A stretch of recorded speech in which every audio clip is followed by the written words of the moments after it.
Bonsoir à tous, ravi de vous retrouver pour cette nouvelle édition de Politique 360. Voici les titres. Vers une majorité absolue pour Emmanuel Macron, le chef de l'État a réussi son pari en parvenant dès le premier tour des législatives à capter 32,3% des voix. Un raz-de-marée qui devrait se confirmer dimanche prochain, mais qui ne doit en rien occulter un taux d'abstention historique. Analyse à suivre. Victimes de cette vague violette, les partis traditionnels sont en lambeaux. Les LR risquent de perdre la moitié de leur siège, même s'ils deviennent la principale force d'opposition. Ils sont en net recul, tandis que le Parti socialiste connaît une des pires déroutes de son histoire. Le débat dans un instant. Revers aussi en vue pour le FN, le parti frontiste ne devrait pas être en mesure de dépasser les 15 parlementaires nécessaires à la constitution d'un groupe.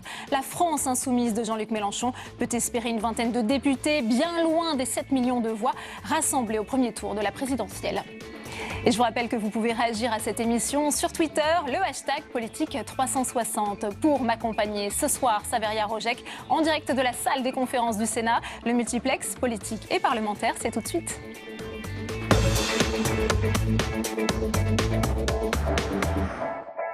Avec 32,3% des voix, La République En Marche remporte haut la main ce premier tour. Le parti, créé il y a 16 mois par Emmanuel Macron, pourrait obtenir entre 415 et 455 sièges à l'Assemblée nationale. Un succès pour le nouveau locataire de l'Élysée qui ne doit pas faire oublier le taux d'abstention historique, Mounir Soussi.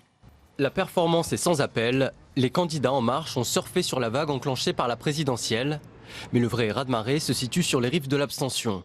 Avec 51,3%, un taux jamais vu au premier tour pour une législative sous la Ve République. Hier, plus de la moitié des électeurs ne se sont pas déplacés. Emmanuel Macron devrait obtenir une majorité absolue à sa main dans la future Assemblée.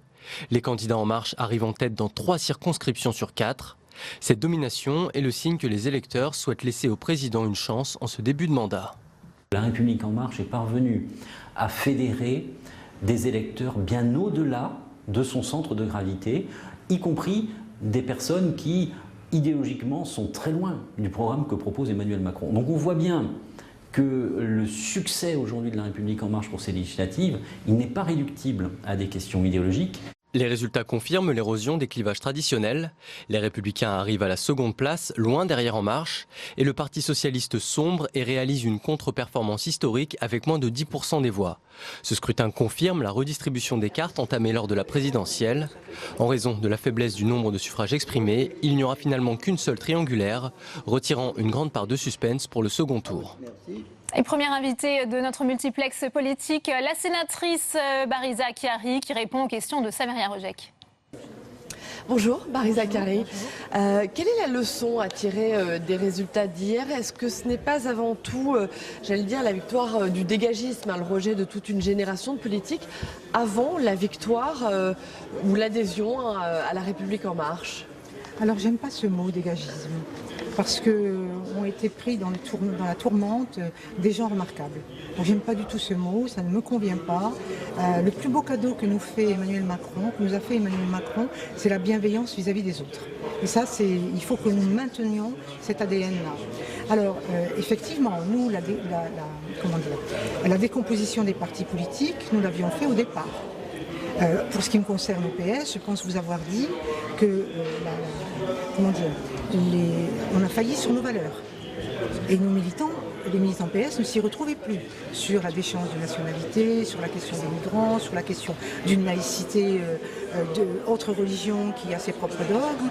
Tout ça, les militants PS l'ont ressenti fortement. Et donc il y a eu effectivement une décomposition. Quand ça touche à l'économie, qui n'est pas une science exacte, on peut encore essayer de s'adapter. Mais quand ça touche aux fondamentaux et aux valeurs, on n'a plus rien à faire ensemble. Bariza Chiari, donc c'est bien ça, En Marche est fort aujourd'hui, car les partis traditionnels sont faibles? Oui, il y a de ça, bien sûr, il faut le reconnaître. Et puis, il faut dire que nous avons suscité l'adhésion de gens qui ne venaient pas en politique. Moi, par exemple, le fameux meeting de Bobino, à un moment donné, j'ai posé la question à la salle, qui ne s'est jamais engagé? Levez la main. 90% de gens qui ne s'étaient jamais engagés. On leur a donné envie. Les Français sont un peuple politique. On leur a donné l'occasion, on leur a donné envie de s'engager. Les partis politiques ne donnent plus envie, ne font plus envie. Donc il y a aussi sur la faiblesse des autres, mais aussi sur notre propre comportement et sur notre offre politique, évidemment. Alors justement, vous parlez d'envie. Hier, un Français sur deux n'est pas allé voter. Comment vous expliquez cette abstention extrêmement forte ? Alors je pense qu'ils étaient, peut-être les Français étaient un peu fatigués parce que ça a été une année où on a fait appel à eux 7 ou 8 fois, donc c'était quand même énorme. Ce que je sais, c'est que les militants d'En Marche ou ceux qui voulaient donner une majorité au président de la République se sont déplacés. Ils sont venus. Donc... Oui, mais il y a toute une France populaire qui ne s'est pas déplacée, qui a voté au présidentiel, qui n'a pas voté hier. Alors, on nous pose là en ce moment, on nous fait un petit peu un procès en illégitimité à cause de ce taux d'abstention. Alors moi quand même, j'aimerais rappeler la chose suivante. François Hollande était président de la République, il avait 300 députés, le Sénat, vous vous en souvenez, était passé à gauche, nous avions toutes les régions, moins une, je crois. Nous avions toutes les grandes métropoles, toutes les villes, tous les conseils généraux. On n'a jamais posé à François Hollande la question de la légitimité ou la question du pluralisme. Et nous, le pluralisme, il va se faire dans le groupe, puisque nous avons affaire à des gens différents. La pluralité, elle va être dans ce fameux groupe. Une dernière question, Barisa Carré, quand vous venez du Parti Socialiste, bien sûr, quand vous regardez les scores de votre parti, de votre ancien parti du PS hier soir, vos anciens compagnons de route, vous ne trouvez pas qu'il y a une part d'injustice dans ces résultats ? Oui, il y a une part d'injustice. C'est juste, parce qu'ont été balayés par la vague des gens qui ne le méritaient pas. Des gens qui travaillaient, qui étaient à leur premier mandat, qui travaillaient énormément, qui ont été fidèles, qui ont voté les lois, etc. Oui, il y a une part d'injustice, mais c'est la cruauté de la politique. Des gens qui ont consacré toute leur vie à la politique. Alors, s'ils ont consacré toute leur vie à la politique, il est temps qu'ils partent. Il ne faut pas consacrer toute sa vie à la politique. Moi, au bout de 2 mandats, je pars. Il faut choisir de partir. La politique n'est pas un métier. La politique est une fonction qu'on exerce au nom du peuple avec humilité. Mais il ne faut pas que ça dure trop. Après, ça devient un métier et c'est plus possible. Un dernier mot, hier Alain Juppé fait part de ses craintes. Le renouvellement est synonyme d'inexpérience, justement. Si la politique n'est plus un métier, ne faut-il pas craindre l'inexpérience ? Alors je vais répondre à M. Alain Juppé. Les redoublants qui ont beaucoup d'expérience et qui nous ont amenés à l'échec, ça suffit. Très bien. Merci beaucoup. Merci Barisa Carré d'avoir répondu à nos questions. Merci. Merci Saveria. On continue l'analyse de ce premier tour des législatives avec vous, Mickaël Zamès. Bonsoir. Bonsoir Delphine. Quels enseignements faut-il tirer de ce scrutin ? On l'a dit, c'est un véritable raz-de-marée pour Emmanuel Macron. Un pari réussi, ça, il n'y a pas de doute. Et puis, il y a une forme d'échec quand même. Alors, un pari réussi, il a transformé l'essai. Qui aurait pensé, il y a encore, peut-être 3 semaines, 1 mois, même après l'élection présidentielle, qu'il remporterait cette presque majorité absolue. On n'en a encore qu'au premier tour. Mais elle semble en tout cas se dessiner. Alors pas grand monde, Emmanuel Macron certainement, parce qu'il l'avait théorisé pendant sa campagne, mais de là à transformer cette vague gigantesque qui pourrait déferler sur l'Assemblée nationale, certainement je ne pense pas qu'il ait pensé jusque-là. On parle près de 450 députés qui pourraient rentrer à l'Assemblée nationale. Preuve donc que la Ve République, pour ceux qui pensaient qu'elle était morte et enterrée, finalement elle tient debout. Et que les institutions, à ceux qui savent s'en servir, eh bien ça peut profiter également à ceux qui savent en jouer et à lever les bons leviers de ces institutions. Pari réussi, donc quelque part parce qu'il détruit les vieux partis, ce qu'il avait promis de faire. Et il y a une chose à regarder. Regardez ceux qui sont partis, qui sont allés voter hier dans les urnes. Ce ne sont pas les adhérents, les militants de ces vieux partis, mais ce sont ceux qui ont voulu donner cette chance donc à Emmanuel Macron, qui disent aujourd'hui, allez, tentons le pari Emmanuel Macron. Pari réussi, ou presque, parce qu'il manque quand même une certaine vague d'un élan populaire. On l'a dit évidemment par rapport à l'abstention. Il a su convaincre quand même par sa stratégie au bout d'un mois. Une partie d'entre eux notamment qui ont dit on va donner sa chance, demandent encore à regarder, mais ils sont quand même un petit peu séduits. Ça devrait donc lui permettre d'avoir un atout de taille dans sa manche, à savoir celui de la légitimité, même si Barisa Carré nous a dit aujourd'hui qu'il y avait une forme de procès en illégitimité. C'est pas certain, en tout cas ça va donner une force réelle, notamment quand il va falloir négocier, comme aujourd'hui, à partir d'aujourd'hui, cette fameuse négociation sur le droit du travail. Ça va lui donner cette force des urnes, et ça, évidemment, c'est très important quand il faut négocier. Il faut mettre un bémol, on le disait, à cause notamment de cette abstention historique, Mickaël. Oui, un Français sur 2 qui ne s'est pas déplacé. L'abstention, regardez, ne serait-ce que le score d'Emmanuel Macron, il est plus fort qu'à l'élection présidentielle, 32%. Vous savez ce que ça représente, 32% ? 70% des futurs députés qui seront à l'Assemblée nationale. 70%. Il reste qu'une marge très faible pour l'opposition. Qu'est-ce qu'elle sera, cette opposition de demain à l'Assemblée nationale ? Presque rien, une portion congrue, peut-être un peu plus pour les LR et les UDI, mais quelle force elle aura ? C'est une vraie question, et notamment, c'est Alain Juppé qui a formulé cette déclaration aujourd'hui. Il a dit que cette Assemblée nationale sera forcément une chambre d'enregistrement. Si c'est le cas, l'opposition, où est-ce qu'elle sera la plus forte ? Dans la rue, et ça, c'est ce qui est le plus grave. Merci beaucoup, Mickaël, pour votre analyse. Au PS, la défaite a un goût amer. La plupart des cadres du parti a été éliminés dès le premier tour. De Benoît Hamon, le candidat socialiste à la présidentielle, à Jean-Christophe Cambadélis, le secrétaire général. C'est une véritable débâcle. Seuls 20 à 30 députés pourraient être élus dimanche prochain. Un bureau politique avait lieu ce matin sur fond de crise. Cécile Sixou avec Stéphane Amalian. Après la débâcle du premier tour, lendemain difficile au Parti socialiste. En arrivant à Solferino, certains laissent éclater leur colère. On avait tout, la gauche, en 2012. Tout, absolument tout. Le Sénat, l'Assemblée, les villes, les régions. Et Hollande nous a tout fait perdre. Hollande, pendant 5 ans, a trahi la gauche. Et pendant 5 ans, la gauche, au lieu de faire une politique de gauche, elle a fait une politique de droite. Et quand on fait une politique de droite, on perd comme on vient de perdre. J'ai essayé d'éviter ça avec toute la gauche socialiste pendant 5 ans. Avec près de 300 députés aujourd'hui, les socialistes pourraient passer à 30. Alors, avant le second tour, la priorité, c'est sauf qui peut à gauche. Parce qu'il y a un deuxième tour, on peut sauver quelques copains, il faut le faire. Partout il y a des gens de gauche, qu'ils soient France Insoumise, PS, PC, il faut appeler à voter pour eux. La priorité aujourd'hui, c'est de mobiliser un maximum, notamment parmi les abstentionnistes, pour permettre qu'il y ait un maximum de députés socialistes à l'Assemblée nationale. Bon, l'urgence, c'est surtout de faire campagne. Parce que je pense que pour les Françaises et Français, d'avoir des hommes et des femmes de gauche socialistes qui vont s'opposer, notamment je pense à la loi travail, à cette régression, c'est important. Et après, il faudra tout revoir, se reconstruire. Ce qui m'intéresse, c'est est-ce qu'on est capable dans les années qui viennent de constituer une force politique qui est capable de répondre aux angoisses, aux colères qui s'exprimeront face à la politique injuste et obsolète de Macron et qui soit capable de transformer la société, de la transformer écologiquement, socialement, démocratiquement. Lundi prochain, les socialistes se retrouveront pour un séminaire. Ils mettront alors leur avenir sur la table.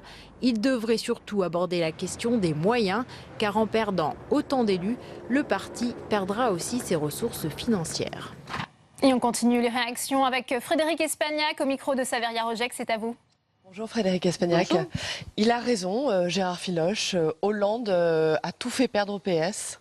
Écoutez, je pense surtout qu'à l'instant où on parle, je veux dire, si les candidats potentiellement, ou en tout cas si le Parti socialiste avait déjà été moins divisé pendant le quinquennat Hollande, je pense qu'on n'aurait pas eu cette situation. Tout le monde nous a expliqué que François Hollande n'était pas le meilleur, en tout cas pour se présenter et défendre le bilan et amener les socialistes aux législatives. J'ai tendance à penser que ce soir, en tout cas, le constat est vraiment très dur, puisque vous avez vu le résultat.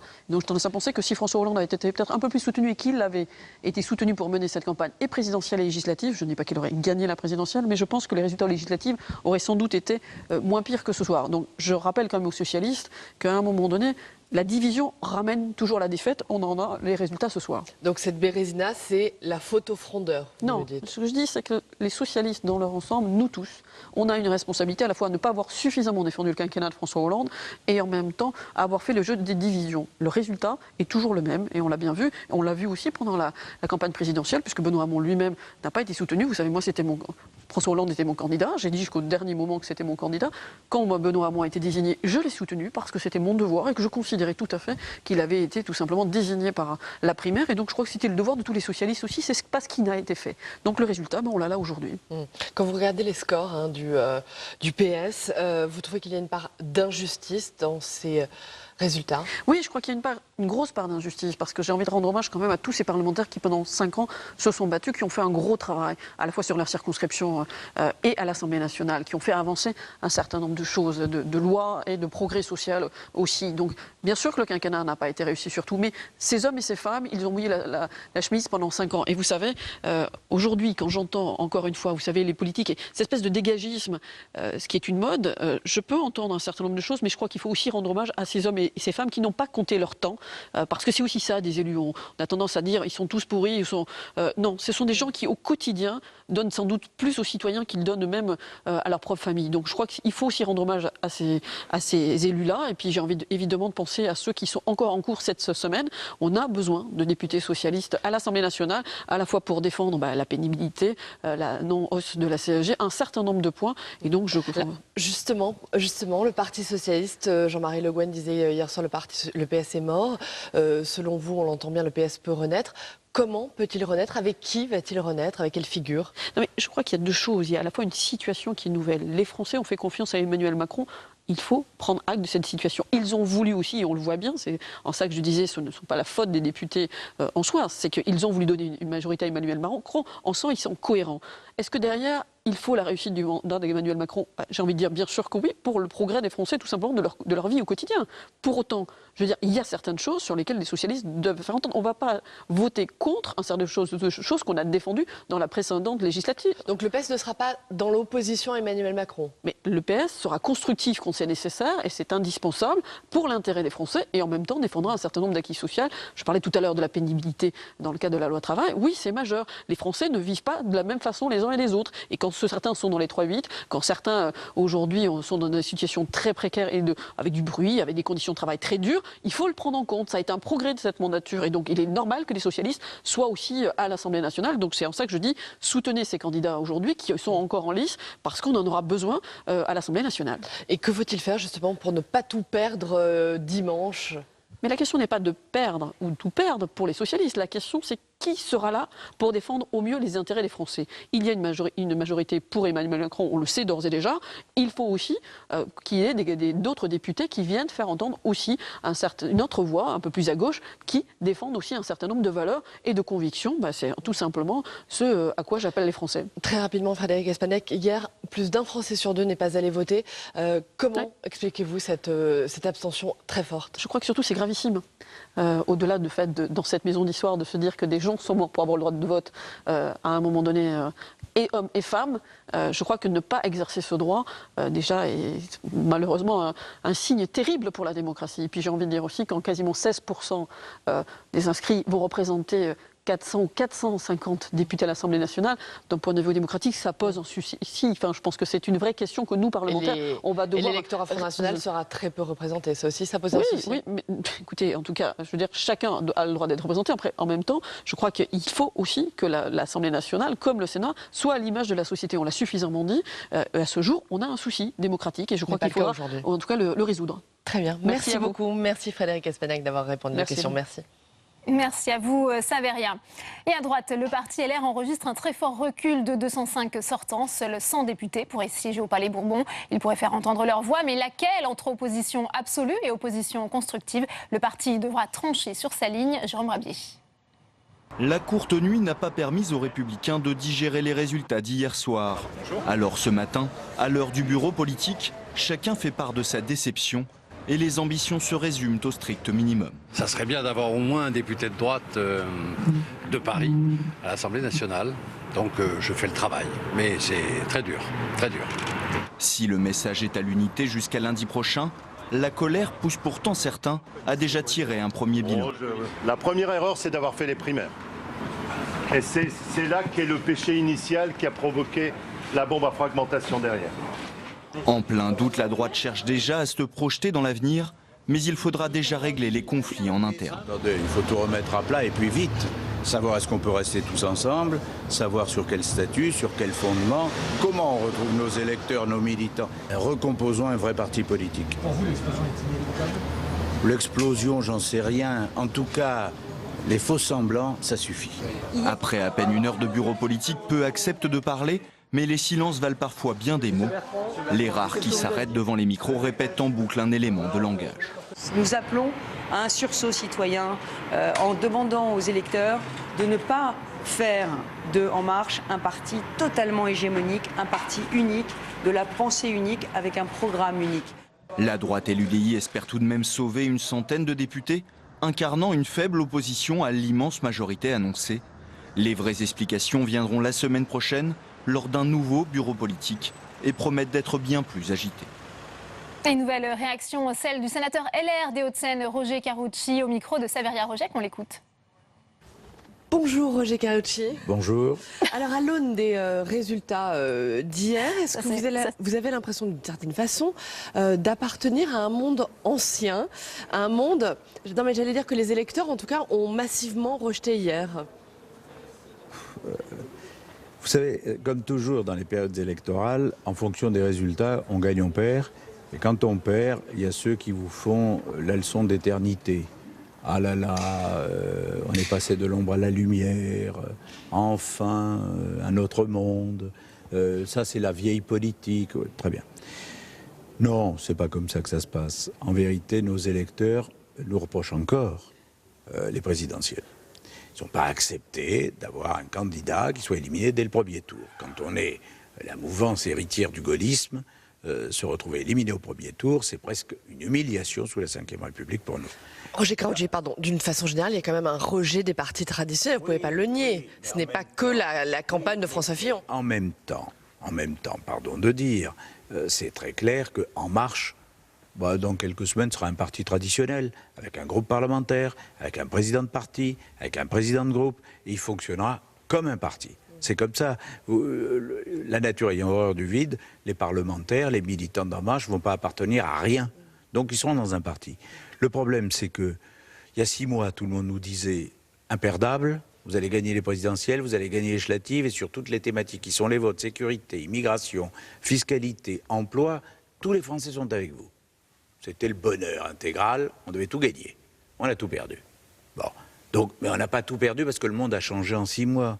On a tout perdu parce que la présidentielle a été confisquée, parce que le débat sur les législatives n'a pas eu lieu, et que le président de la République a une image plutôt favorable. Donc voilà. Quel sera le poids dimanche, à partir de dimanche, de l'opposition face à une telle majorité, une majorité si écrasante? On parle de près de 400 députés. Ça dépend de nos électeurs. Soit ils se disent que dimanche prochain, il faut aller voter, puisqu'un certain nombre d'entre eux se sont abstenus au premier tour. Et s'ils font en sorte qu'il y ait 100, 120, 130 députés LR, plus des UDI, il y a une opposition massive, constructive, je ne sais pas trop ce que ça veut dire, en tout cas responsable, qui peut porter leurs idées. Si évidemment vous avez demain 450 députés En Marche, 500 députés En Marche, et que les Républicains, l'UDI se retrouvent à 40-50, ce sera la portion congrue, et c'est pas bon pour la démocratie. Macron va pouvoir gouverner très largement, très facilement, il a une majorité absolue, que nos électeurs se disent, il faut quand même qu'on ait des députés, il faut quand même qu'on ait des députés de droite et du centre qui défendent nos convictions et nos idées. Hier, Jean-François Copé parlait d'un désastre, vous êtes d'accord? Oui, forcément. Si je vous disais, non, on est très content du premier tour, franchement, il faudrait que j'ai beaucoup bu. Non, oui, c'est un désastre électoral. Alors maintenant, il est corrigible en deuxième semaine, corrigible au deuxième tour. On sait très bien que ce sera à la marge, mais enfin, essayons. Une dernière question rapidement. Qui va incarner demain la droite républicaine? On le sent, on le sait, il y a un problème de leadership aujourd'hui à droite. Est-ce que c'est Laurent Wauquiez? Est-ce que c'est François Baroin? Il faut tout remettre à plat. François Baroin a d'ores et déjà dit qu'il ne souhaitait pas présider la famille à terme. Nous avons très vite une élection à la présidence des Républicains au mois d'octobre. Ouverture des candidatures, des recherches de parrainage dès le mois de juillet. Ça veut dire quoi? Ça veut dire que Laurent Wauquiez, que peut-être Xavier Bertrand, que Valérie Pécresse, je ne sais pas, il y en a peut-être d'autres qui envisagent d'y aller. Il faudra qu'ils y aillent, il faudra qu'ils aient les parrainages, mais il faudra qu'ils y aillent sur un projet. Et c'est sur ce projet-là qu'aura le débat de la recomposition de la droite. Et celui qui sera élu portera ce projet de recomposition. Mais forcément, il faut revenir aux origines, aux militants, aux élus de terrain et reprendre en main nos convictions et nos projets. Merci beaucoup. Merci Roger Carucci d'avoir répondu aux questions. Merci. Merci Saveria. Je vous le disais en titre, le FN ne devrait pas être en capacité d'avoir un groupe parlementaire, même si Marine Le Pen devrait faire son entrée à l'Assemblée nationale. C'est un revers pour le parti frontiste qui voit ses succès électoraux passer et balayer d'un coup. Quentin Calmy. Et si, dans une semaine, il n'y avait qu'elle, présidente du Front National, à rentrer au Palais Bourbon? Car la vague En Marche fait tanguer le parti frontiste. Et parmi les candidats aux législatives éliminés dès le premier tour, quelques figures connues, telles que Nicolas Bay, Jeanlin Lacapelle ou encore l'ancien acteur Franck de la Personne. Le Front National se maintient au second tour dans 122 circonscriptions. Dans 4, ils espèrent être élus. Bruno Bilde, José Évrard, Sébastien Chenu ou encore Emmanuel Ménard. Ils sont en ballottage favorable. D'autres figures du Front sont beaucoup plus en difficulté, que ce soit Gilbert Collard, Louis Alliot, Florian Philippot ou encore Stéphane Ravier. Le groupe parlementaire pour le Front National s'éloigne donc, une douche froide pour les cadres du parti qui s'interrogent désormais sur la suite. Je suis très favorable à cette refondation, à ce que nous soyons plus rassembleurs. Vous savez que j'y ai pris ma part, j'ai même créé une association, les Patriotes, pour cela, et je pense que c'est indispensable que nous fassions cette modernisation et cette refondation, mais elle se fera positivement pour être encore plus rassembleur dans le cadre d'un mouvement qui a plutôt bien résisté face à une vague Macron qui est très forte, beaucoup plus forte que ce qu'on a connu lors des dernières législatives. Certains appellent déjà à d'importants changements programmatiques, comme sur la sortie de l'euro. Je crois en effet qu'il faut que notre projet économique, d'abord, n'apparaisse pas comme se résumant à cette question monétaire. Et ensuite, sur cette question-là, je pense qu'il faut évidemment prendre conscience de l'inquiétude, disons, des Français sur cette proposition. Des questions essentielles qu'il faudra trancher dès le lendemain du second tour des élections législatives.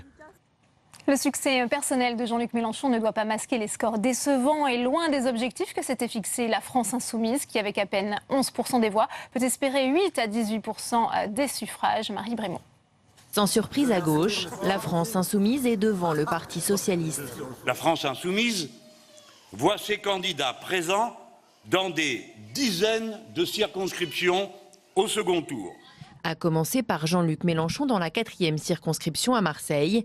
Il arrive en tête, poussant ainsi vers la sortie le socialiste Patrick Mennucci et devant affronter au second tour la candidate de La République En Marche. Et si du côté de la France Insoumise, on se félicite de l'enracinement du parti, le score est plutôt en demi-teinte. Au premier tour de l'élection présidentielle, Jean-Luc Mélenchon avait recueilli plus de 19% des voix. Les candidats de la France Insoumise n'ont récolté hier que 11%. Résultat, dimanche prochain, ceux qui voulaient faire le grand ménage ne peuvent espérer remporter qu'entre 8 et 18 sièges de députés. Pas sûr donc de pouvoir constituer à eux seuls un groupe à l'Assemblée nationale. Une perte de vitesse par rapport à la dynamique de l'élection présidentielle, mais du côté des Insoumis, on veut encore y croire et incarner l'opposition. Vous savez, il y a près de 75 endroits où nous sommes au second tour et on peut avoir une arrivée bien plus forte à l'Assemblée nationale. Et ça changerait quoi, Alexis Corbière ? Tout de même, ça permettrait qu'il y ait dans ce pays une force qui dit oui à la justice sociale, qui dit non à la casse du travail, qui dit oui à la défense du service public, qui dit non à cette suppression de 100 000 postes de fonctionnaires. Mais le parti, qui a fait du dégagisme et du renouvellement son credo, semble aujourd'hui avoir été largement devancé par La République En Marche. Voilà, la France Insoumise qui pourrait obtenir 8 à 18 députés. J'accueille sur notre plateau notre chroniqueuse Tam Tranmy. Bonsoir Tam. Bonsoir. Alors l'une des conséquences de ce raz-de-marée de La République En Marche, c'est qu'Emmanuel Macron va avoir les mains libres pour faire adopter la loi de moralisation de la vie publique. Mais cela nécessite une réforme constitutionnelle. C'est ce qu'a évoqué d'ailleurs le sénateur LR Gérard Longuet sur notre antenne. On l'écoute tout de suite.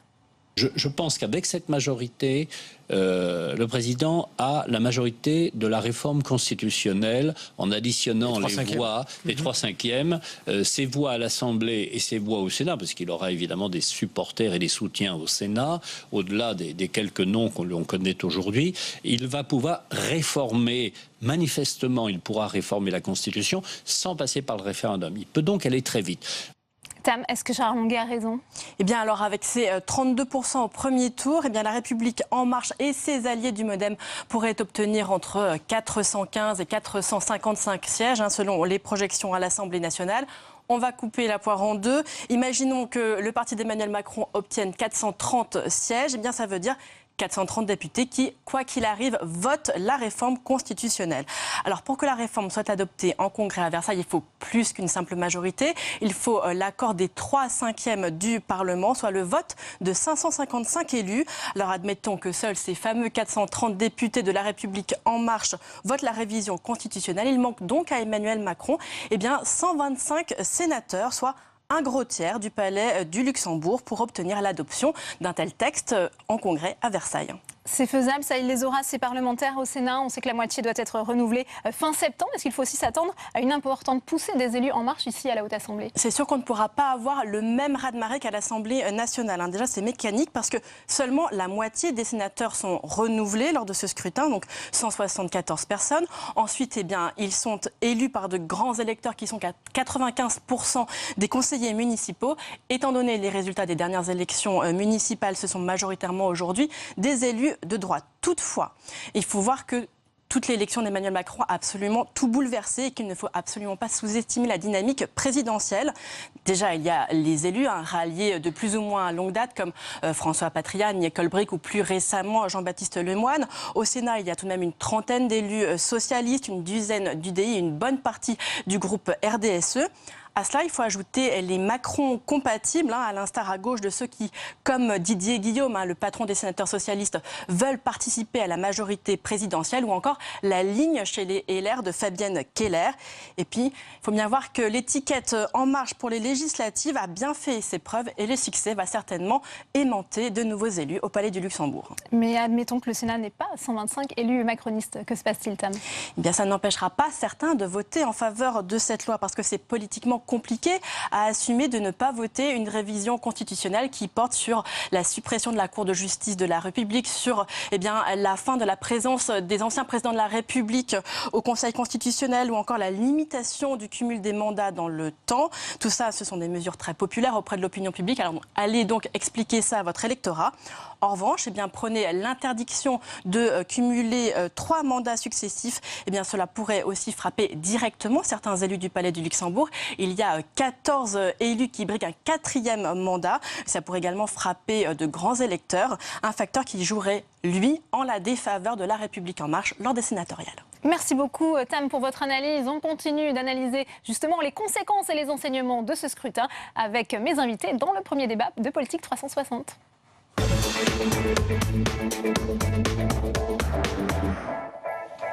Et mes invités sur ce plateau ce soir, j'ai le plaisir d'accueillir Isabelle Vera-Masson. Bonsoir, directeur de recherche au CNRS en charge du laboratoire communication et politique. Bienvenue à vous. Emmanuel Rivière est également sur ce plateau. Bonsoir, vous êtes directeur de Kantar Public France. Merci d'être avec nous. Henri Rey est également sur ce plateau. Bonsoir, chercheur au CEVIPOF Sciences Po. Et Frédéric Gilly, bonsoir, vous êtes géographe, chercheur également à Sciences Po. Première question pour vous peut-être, Emmanuel Kantar, comment on peut expliquer ce succès, justement, ce raz-de-marée? On se souvient de cette phrase qu'on prête à Emmanuel Macron, stop ou encore, action ou impuissance. Les électeurs ont entendu ce message ce soir ? Il y avait un contexte qui préexistait d'ailleurs à la construction politique d'En Marche par Emmanuel Macron, qui était effectivement un contexte de très grand affaiblissement, en particulier d'ailleurs des partis politiques, au-delà des personnalités, et de la manière dont ils structuraient le paysage et le débat politique. Et Emmanuel Macron a su anticiper qu'il y avait probablement un espace occupé dont il s'est emparé, et avec succès, mais un succès qui numériquement n'est pas colossal. Si on compte le nombre de voix, et même la part de voix parmi les exprimés hier, 32%, c'est plutôt inférieur à ce que les socialistes avaient obtenu avec leurs alliés en 2012, et très inférieur à des majorités qui se sont constituées auparavant. Vraiment, l'autre élément qui permet d'anticiper un raz-de-marée, c'est que la centralité des candidats d'En Marche, le fait qu'ils se retrouvent essentiellement en position de duel au second tour, enfin pas essentiellement, quasi exclusivement en position de duel à une exception près, fait qu'ils bénéficient de reports de part et d'autre, et aussi de la tentation, c'est vrai, d'un certain nombre d'électeurs de se dire, finalement, essayons ça, puisque ça n'a jamais été essayé, puisque ce président a l'air assez convaincant aussi, c'est vrai qu'il y a des débuts qui sont plutôt réussis, et ces bons reports font que, à partir d'une part de voix relativement modeste au premier tour, on peut avoir les 2/3 au-delà de l'Assemblée nationale. Ouais. Henri Rey, est-ce qu'on peut dire que les Français ont clairement approuvé cette démarche d'Emmanuel Macron du ni droite ni gauche ? Écoutez, pour ceux qui ont voté, c'est manifeste. Là, les résultats parlent d'eux-mêmes. Mais voilà, il y a la face cachée, la face sombre, c'est l'importance de l'abstention. Et de ce point de vue-là, on voit bien, plus de la moitié du corps électoral n'est pas venu. L'abstention est très importante dans les quartiers populaires, par exemple. Quand on compare l'abstention à Paris et l'abstention en Seine-Saint-Denis, on voit très bien que là, il y a une grande différence. On a plutôt presque les 2/3 des électeurs qui ne votent pas dans certaines communes de la Seine-Saint-Denis, alors qu'on s'est beaucoup mobilisé à Paris. On voit bien qu'il y a quand même toute une partie du pays qui reste réservée, et c'est pourquoi d'ailleurs, avec raison, les représentants de La République En Marche n'ont pas pavoisé hier. C'est pas simplement par mémoire d'un premier tour un peu hâtif pour la présidentielle, c'est parce qu'aussi il y a véritablement toute cette partie du pays qui reste sinon hostile, du moins réservée. Parce que dans cette abstention, il y a aussi évidemment peut-être une abstention de laisser faire, de laisser passer, mais il y a aussi une abstention qui est, comme dans toutes les séquences électorales qu'on vient de connaître, renvoie profondément à des difficultés, à la crise, aux conséquences de la crise, au fait que 10 millions de Français se trouvent en dehors véritablement d'un statut régulier d'emploi. Alors on va venir sur le profil des abstentionnistes dans un instant. Isabelle Vera-Masson, c'est un changement sans enthousiasme aussi qu'ont validé les Français par ce scrutin ? C'est comme souvent depuis maintenant pas mal de temps, c'est un vote stratège. C'est-à-dire qu'on a le sentiment que les Français se sont dit il faut lui donner une majorité. C'est le système de la Ve République, c'est la tradition qui a été renforcée par le quinquennat. Et en même temps, pour parler comme on parle maintenant, il ne faudrait pas que ce soit trop important, trop un raz-de-marée. Je ne veux pas voter pour les anciens partis, parce que j'ai envie de donner ma chance. Mais donc on ne vote pas contre. La République En Marche, c'est intéressant. Et pas trop pour non plus. Alors c'est ridicule d'ailleurs, pas trop pour, parce qu'on voit bien qu'il y a là une énorme majorité. Mais comme l'a dit, j'allais dire Monsieur Cantat. Emmanuel Rivière. On vous êtes rebaptisé ce soir. Emmanuel Rivière. Emmanuel Rivière. Ce n'est pas le chiffre en pourcentage n'est pas si important que cela. Et quand on le ramène à l'ensemble des votants, alors là, c'est assez effarant, puisque on considère que ça fait 15% des inscrits et 11% de ceux qui auraient pu voter. Si tout le monde avait été inscrit, etc. Donc ce sont des chiffres très très petits par rapport évidemment à l'immensité du pouvoir qui va être donné probablement à la République En Marche. Donc on voit bien que c'est une démarche de la part des électeurs et en même temps quelque chose qui ne va pas très très bien dans notre système électoral. Ouais. Frédéric Gilly, est-ce qu'on peut déjà tirer quelques enseignements de la carte électorale ? Est-ce qu'on sait s'il y a cette fracture territoriale qu'on avait pu observer lors de la présidentielle qui s'est reproduite ce week-end dans les urnes? Déjà, je partage ce qui vient d'être dit, c'est-à-dire que 32% des exprimés, ça fait 15% des inscrits, ça fait 10% des Français susceptibles de voter. Et en gros... on n'a jamais eu autant de sièges avec aussi peu de voix, si on résume. 10% des Français, 15% des électeurs, 30% des exprimés, 80% des députés. C'est pas facile de gouverner derrière avec ça. C'est-à-dire que la question de comment est-ce que sur des projets, le président de la République a annoncé qu'il allait vouloir engager des grands projets de transformation du pays. C'est facile de transformer avec 80% des députés, c'est moins facile de transformer avec 10% des Français. Et donc la question qu'il va y avoir et qui va être stratégique pour la suite, c'est comment est-ce que cet entre-deux est géré.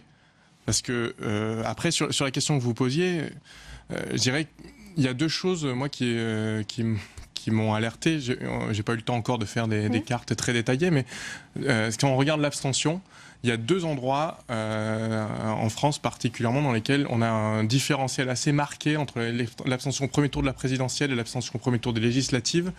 C'est dans la partie sud Limousin, où on a eu une plus forte mobilisation relative aux législatives par rapport au reste du pays que ce qu'on avait eu aux présidentielles.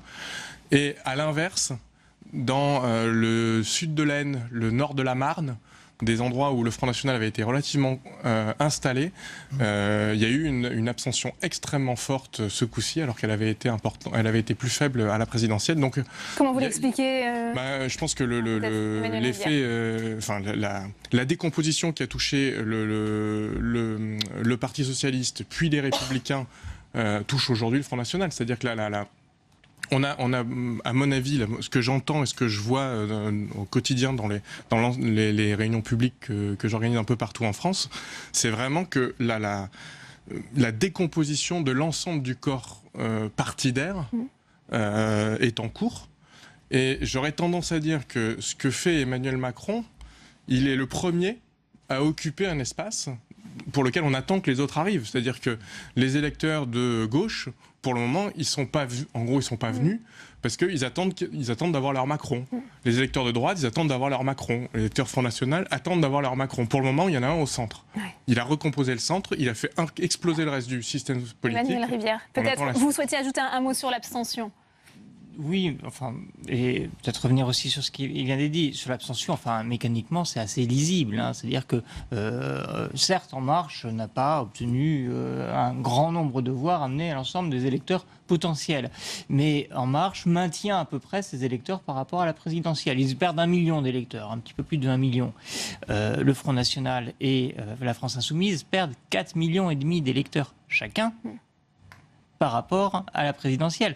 L'autre problème qui est posé par l'abstention, c'est le statut de ces élections législatives qui arrivent tard dans un cycle électoral chargé et qui arrivent complètement subordonnés à la présidentielle. Je pense qu'il y a un certain nombre d'électeurs qui tout simplement ont lâché l'affaire, considérant que l'occasion, la vraie, la bonne, c'était la présidentielle. Et ça pose un autre problème démocratique sur le fonctionnement de nos institutions, c'est qu'il y a un certain nombre d'électeurs qui ne comprennent plus très bien à quoi servent ces 2 tours supplémentaires où on leur demande finalement de confirmer ou d'infirmer ce qu'ils ont dit un petit peu plus tôt. C'est un signe de fatigue démocratique, Isabelle Verhamasson. Moi, j'ai trouvé qu'il n'y avait pas de la désinformation, c'est exagéré, mais pendant tout ce débat, les primaires, et ensuite les élections présidentielles, on avait cette ancienne qui consistait à dire que nous vivions dans un régime présidentiel, que l'élection du président de la République, c'était l'essentiel, que tout était plié. Ce n'est pas le cas, pas du tout. Il avait raison, François Baroin, de dire que si la droite avait gagné les élections, eh bien Emmanuel Macron n'aurait plus... Mais l'inversion du calendrier électoral avec les législatives... Emmanuel Macron n'aurait eu plus qu'à s'occuper de ce qu'il adore. Succède à la présidentielle, il y a aussi un poids présidentiel qui est là, et donc c'est une confirmation générale des législatives. Mais là, on analyse ce qui s'est passé. Mais il est possible dans notre loi fondamentale, dans notre Constitution, et on l'a vu quand même à 2 reprises de manière très importante, il est possible de cohabiter, c'est-à-dire d'avoir un président de la République qui n'a pratiquement pas de pouvoir. C'est-à-dire que s'il y a une majorité à l'Assemblée, le président de la République, eh bien, ne peut que suivre c'est inscrit dans la Constitution. Et ça, je trouve qu'on l'a peu entendu. Emmanuel Macron lui-même, et c'était probablement pas innocent, n'a cessé de répéter que c'était un régime présidentiel, qu'il allait présidentialiser, etc. Donc il y a là quelque chose, et je trouve que les partis politiques n'ont pas fait assez de pédagogie, parce que les partis politiques, s'ils se coalisent, s'ils s'organisent, eh bien, ils peuvent contrer une vision présidentialiste du régime. Vous n'êtes pas d'accord, Henri Gray ? Non, mais il me semble qu'il y a aussi à prendre en compte dans l'ensemble de la séquence électorale. Et en effet, il y a dans ce qu'on a observé à l'occasion de ces législatives, il y a des éléments de réflexion sur est-ce qu'il est possible pour des citoyens moyennement mobilisés politiquement d'enchaîner des élections primaires pour chacun des principaux partis de gouvernement, plus le cycle présidentiel, et tout de suite après, des élections législatives. Il est évident que le calendrier tel qu'il fonctionne aujourd'hui est puissamment déterminant dans la faible participation qu'on a remarquée là. Et en effet, pour arriver à constituer une majorité qui soit proche de celle de la majorité présidentielle, le calendrier est idéal. Mais pour permettre une respiration démocratique, un véritable débat, là, on voit bien que les délais sont complètement trop courts, tronqués, et c'est ce qui s'est passé. On n'a pratiquement pas assisté à une campagne législative. Mais ça n'explique pas tout, Frédéric Gilly, non plus, cette fatigue des citoyens. Ils sont appelés fréquemment. On a une année électorale très dense. Je me suis posé la question de savoir si c'était un problème de pédagogie, c'était un problème de fatigue électorale et tout, et je m'étais dit que je regarderais un résultat pour essayer c'était celui d'André Chassaigne. Parce qu'il a une pratique politique très participative dans son territoire. Ouais, elle est dans le Puy-de-Dôme, communiste. Exactement, dans un territoire qui n'est pas a priori communiste et qu'il a réussi à structurer. C'est en plus le député qui a reçu le label du meilleur député. En tout cas, celui qui travaille le plus. Et j'ai regardé, donc en gros, en 2012, il fait 41% des voix avec 24 000 voix. En 2017, il fait 35% avec 18 000 voix. Mais il a un candidat, la France Insoumise, en face de lui qui fait 4 000 voix. C'est-à-dire qu'en gros, avec la France Insoumise, la République En Marche en face de lui, il arrive à stabiliser. Et quand on regarde les autres cas de députés sortant de gauche, arrivant en tête, on a quasiment que des cas comme Le Foll ou d'autres qui n'ont pas eu de candidat En Marche en face d'eux, et dont, si on prend le cas de Le Foll, il divise son nombre de voix par 2 entre 2012 et 2017. Donc, moi je pense que ça renvoie à la question de quelle est la pratique politique de nos élus. Comment est-ce qu'ils exercent leur mandat ? Je ne veux pas généraliser le cas d'André Chassaigne, mais j'ai l'impression que quand un député fait au quotidien un travail auprès des habitants, il n'y a pas besoin de faire de la pédagogie une fois tous les 5 ans pour leur expliquer pourquoi il faut venir. Parce qu'en fait, ils ont compris le sens et en plus, ils votent pour lui. Donc c'est que d'une manière ou d'une autre, ça passe, quoi. Cette façon-là de faire de la politique. Et j'ai l'impression qu'à travers En Marche, c'est aussi ça que les gens ont demandé. Et pourtant, ce sont des personnalités parfois issues de la société civile, complètement inconnues, qui ont réussi à passer ce premier tour en battant des parlementaires bien implantés, dont le travail a été également présent à la fois sur le terrain et à l'Assemblée nationale. Emmanuel Rivière. Oui, enfin, pour des raisons, je crois, là encore un peu basiques. Je ne sais pas si je suis d'accord ou pas d'accord avec Isabelle Verramasson, mais en tout cas, je suis certain que dans les têtes des électeurs, le scénario d'une cohabitation existait effectivement pas du tout, même s'il y a eu des expériences de cohabitation réussies. L'attention était portée sur la présidentielle, et ensuite on a vu la puissance de l'étiquette En Marche. Et là, vraiment, on aurait pu se poser la question avec des scores très différenciés des candidats En Marche, selon les circonscriptions, mais enfin, il y a quand même une généralisation du succès d'En Marche, à coller, parce qu'on parle beaucoup, et on aime beaucoup le terme apparemment, de dégagisme. Enfin, il y a quand même des personnalités qui sont très très connues, et qui n'ont pas du tout été dégagés, qui ont été encore portés plus haut par l'étiquette En Marche, ne serait-ce que celle collée sur les bulletins de vote de Bruno Le Maire. Ailleurs, effectivement, de parfaits inconnus dans un certain nombre de circonscriptions, parce que c'était dans la foulée l'élection du président de la République. Il se trouve qu'il y a un électorat qui a persisté à se mobiliser dans cette élection, c'est celui d'En Marche, et il l'a fait beaucoup sur des étiquettes, séduit sans doute par l'idée, habilement présenté, que avec ces candidats-là, on aurait des gens qui connaîtraient la vraie vie, qui auraient un parcours ailleurs que dans la politique, qui seraient sans doute plus authentiquement capables de restituer les préoccupations des citoyens. Mais individuellement, je pense que c'était l'étiquette qui a fonctionné. Bien sûr. Isabelle Verramasson, est-ce qu'on peut dire que c'est une assemblée monochrome, c'est ce qu'a dit Alain Juppé ce matin. Est-ce que c'est sain pour la démocratie ? Alors là, c'est des vastes questions philosophico-politiques de savoir si le fait d'avoir une majorité importante est bonne ou pas pour la démocratie. On a beaucoup dit qu'il était important que chacun soit représenté dans les assemblées, que c'était ça la démocratie, et d'une certaine manière, la proportionnelle, logiquement, quand on y réfléchit. On trouve normal que chaque force politique soit représentée à la hauteur de sa force. Et en même temps, la question d'une majorité qui bougerait en fonction d'une loi, d'un personnage, d'un mouvement historique ou politique pose des problèmes énormes. On cite toujours, moi je suis historienne, la chambre du Front populaire.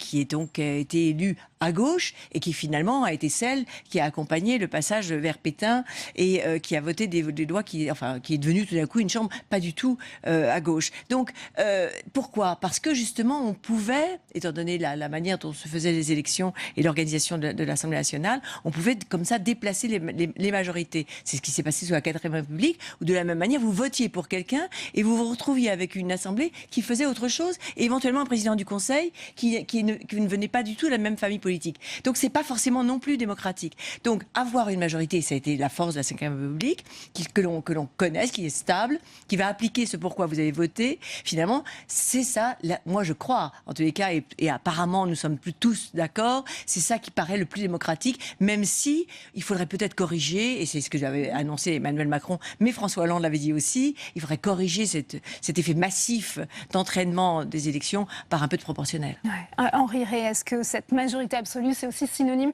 de pouvoir absolu pour Édouard Philippe et son gouvernement ? D'une certaine manière, cela va dépendre aussi de la façon dont ces hommes-là vont gouverner, la manière dont ils vont entendre le rapport de force, la manière dont ils vont gérer la conflictualité sociale que tout le monde annonce, la manière dont ils vont réaliser. Il y a un risque d'avoir, s'il n'y a pas de contestation parlementaire, d'avoir une contestation dans la rue. Voilà, c'est ce qu'on entend beaucoup, de toute façon. Et en effet, c'est vraisemblable. À partir du moment où le gouvernement se propose de mener à bien cette réforme du Code du travail, dont on sait qu'elle a mis déjà beaucoup de gens dans la rue du temps de la loi El Khomri. Donc, mais même si c'est déminé par tout un travail préalable, etc., mais on voit bien qu'il est nécessaire d'apporter un certain nombre de contrepoids à ce qui apparaît comme une majorité écrasante aujourd'hui. Et c'est vrai que le feuilleton de la représentation proportionnelle partiellement instillée dure depuis longtemps, sans doute depuis trop longtemps. Toutes ces promesses n'ont jamais été jusqu'à présent véritablement tenues. Ça fait effectivement encore partie des promesses d'Emmanuel Macron. Frédéric Gilly, on parlait de certains bastions dont les candidats traditionnels ont été balayés dès le premier tour. Si on s'intéresse au cas du Parti socialiste, j'aimerais citer la Haute-Garonne ou encore les Bouches-du-Rhône, le nord de la France, où là, les candidats qui étaient implantés depuis des années n'ont pas réussi à se qualifier pour ce second tour. Là aussi, qu'est-ce que ça dit d'un point de vue de sociologie électorale, ces candidats qui n'ont pas pu accéder au second tour? Bon, je ne sais pas si ça dit grand-chose. Je pense qu'ils ont été balayés comme partout. Même si c'était des bastions historiques de ces partis, c'était des bastions historiques, précisément. Le symbole de l'effritement, du délitement. Voilà, c'est-à-dire que c'était des bastions historiques de partis. À partir du moment où les partis ne font plus sens, la logique de bastion ne vaut plus. Après, moi, j'ai l'impression que l'uniformité de la Chambre, elle pose la question de qui sont les candidats En Marche. Ils viennent de la société civile, mais ils représentent une petite partie de la société civile. On n'a pas beaucoup d'ouvriers métallurgistes candidats chez En Marche. C'est effectivement homogène. Non, je n'ai pas dit le contraire. Ça va avec la disparition des partis, pour le coup. Exactement, mais c'est-à-dire que... Sans parti communiste, ouvrier. À mon avis, ça pose la séquence qui s'ouvre là pose deux types de questions. La première, c'est comment est-ce que, pour le président de la République et le Premier ministre, on va réussir à continuer à entendre le pays. Parce qu'il ne s'agit pas juste d'arriver à mater la rue. Il faut, si possible, on aimerait que le pays ne soit pas dans la conflictualité permanente. Donc ça veut dire qu'il faut qu'il trouve, et c'est pas les députés qu'il aura, parce qu'ils ne sont pas représentatifs de la diversité sociale du pays et de la diversité de ce pays. Donc il va falloir qu'il trouve des moyens d'entendre et d'écouter, d'aller à la rencontre du pays pour ne pas perdre les capteurs, parce que les corps constitués, les corps intermédiaires ne fonctionnent plus comme des capteurs efficaces. Et donc ça, c'est la première chose à changer et à trouver, à inventer. Et la deuxième chose à inventer, je pense, c'est pour les autres, c'est qu'il va falloir qu'ils se réinventent eux aussi. Il va falloir qu'eux aussi apprennent à aller différemment que ce qu'ils ont eu de le faire dans les dernières années, à aller voir les gens et à reconstruire et à refaire de la politique au plus près des citoyens.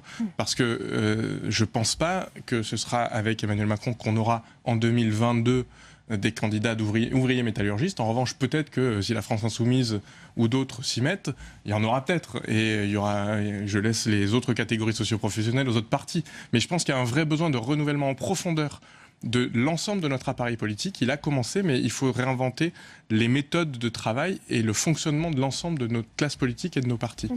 Peut-être Emmanuel Rivière. D'accord, je pense qu'il y a un processus qui est lancé, qui n'en est qu'à son début. D'ailleurs, ça aurait pu ne pas se faire, parce que d'autres circonstances auraient pu faire qu'un candidat républicain gagne la présidentielle et qu'on soit dans la reproduction d'un schéma tout à fait classique. Là, il se trouve que ça va durer 5 ans, puisqu'il va y avoir une majorité à l'Assemblée, probablement aussi tôt ou tard au Sénat, par conversion rapide d'un certain nombre de sénateurs qui sont compatibles. Je ne dis pas ça vraiment sans aucune ironie. Je pense que le projet présenté par Emmanuel Macron est très compatible avec les convictions d'un grand nombre de sénateurs.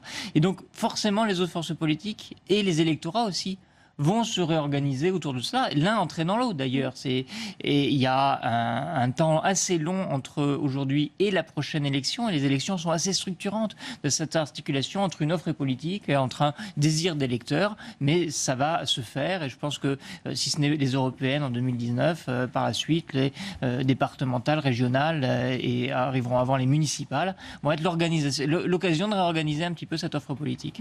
Isabelle Vermasson, on parle d'un hégémonisme parlementaire parlementaire. Est-ce qu'on ne va pas forcément lui reprocher, Emmanuel Macron, non plus, d'avoir eu cette majorité? Oui, surtout qu'on peut, au contraire, si on est plutôt d'accord avec Emmanuel Macron ou avec Nicolas Hulot, moi je trouve important, évidemment, des personnalités à l'intérieur du gouvernement. On peut considérer qu'il faut lui donner les moyens d'appliquer sa politique. On peut aussi considérer que l'hégémonie doit être compensée par la rue. On connaît aussi pas mal de gens qui pensent cela.